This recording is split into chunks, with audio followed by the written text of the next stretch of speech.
WhatsApp guys, কেমন আছো সবাই? সো গাইস, এমএস বাজাজ তোমরা দেখেছিলে প্রিভিয়াস টাইমে আমি ব্যারাকপুরের যে এমএস বাজাজ আছে তার সাথে কথা বলেছিলাম, তাদের ম্যানেজমেন্ট কি, তাদের কাছে কি আপডেট আছে সব দেখেছিলে। আর একটু ব্যাকগ্রাউন্ড নয়েজ আসছে, প্লিজ ইগনোর করে দাও। আজকে আমি গাইস কথা বললাম হচ্ছে এমএস বাজাজ নৈহাটি, তার সাথে তাদের কাছে তো গাইস আলাদাই একটা নিউজ পেলাম, সেটা হচ্ছে বাজাজের পালসার নাকি 3 তারিখ লঞ্চ করবে না, 5 তারিখে লঞ্চ করবে। তো শুনে একটু অবাক লাগছে না? দেখো, উইদাউট কল প্রুফে তুমি কথা বলবো না, কল প্রুফটা আগে শুনে নাও। Hello, good morning Bajaj. বলছি দাদা, 3 তারিখে বাজাজের কি এনএস লঞ্চ করছে? এনএস 400 হ্যাঁ, লঞ্চিং এর কথা আছে।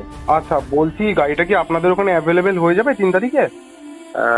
3 তারিখে গাড়ি আমাদের এখানে অ্যাভেলেবেল হবে। 400 লঞ্চিং আছে। ও সরি, 5 তারিখে লঞ্চিং আছে তো অফিসিয়ালি। লঞ্চিং এর পরে অ্যাভেলেবেল হবে গাড়ি।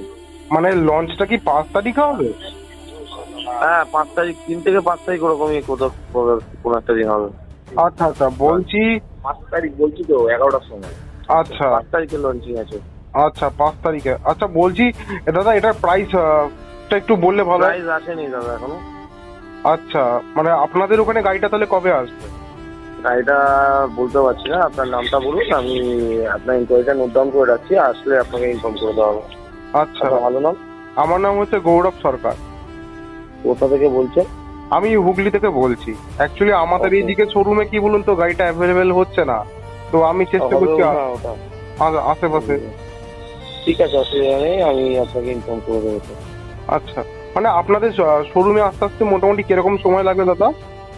ওই মোটামুটি 10 তারিখ চলে যাবে আশা করা যাচ্ছে। আচ্ছা, যাই হোক, শুনতে পেলে আশা করি। তো তারা বলছে 3 থেকে 5 তারিখের মধ্যে, সবই ঠিক আছে। 3 থেকে আবার 5 তারিখ কি করে হয়ে গেল আমি জানি না। যাই হোক, নৈহাটিতে আমি দেখেছি কেটিএম আছে, ইয়ামা আছে, তো তাদের ম্যানেজমেন্ট খুব ভালো, কারণ আমারই 2-1 চেনাশোনা ওখানে রয়েছে। তো যাই হোক, ইভেন দেবাশিস দা সিং অটোমোবাইল, সেও কিন্তু ওখান থেকে গাড়ি আনে, সেও বলে যে তাদের ম্যানেজমেন্ট ভালো। ম্যানেজমেন্ট নিয়ে কোনো সমস্যা নেই, বাট তাদের নলেজ আছে। বাট একটু ভেতরে খবরগুলো রাখলে ভালো হয়, কারণ আমাদের বাজাজের সেলটা আরও বেড়ে যাবে। বাজাজের এনএস আসছে বড় একটা হায়ার সিসিতে, তো তার জন্য তো আমাদের তোড়জোড় করতে হবে। আর আমি এই কল রেকর্ডিংগুলো ছেড়ে রাখছি, তোমরা জানো না হয়তো গাইস, আমি কিন্তু অলরেডি একটা গাড়ি শ্যুট করে রেখেছি, খুব ইন্টারেস্টিং একটা গাড়ি, হুগলি ফার্স্ট। আমি শুধু পোস্টপন করে রেখেছি এই ভিডিওগুলোকে দেবো বলে, কারণ এখান থেকে দেখো গাইস, নেগেটিভিটি ছড়ানোর কোনো ইয়ে নেই। আমি চাইছি এখান থেকে আমাদের মানে বাজাজকে আরও বেশি করে সেলটা বাড়িয়ে দিতে। আর আমিও কিন্তু একজন বাজাজ ওনার, আমি প্রাউড। এটা আমি প্রত্যেকটা ভিডিওতে বলেছি, আর নেগেটিভ কমেন্ট একদম না।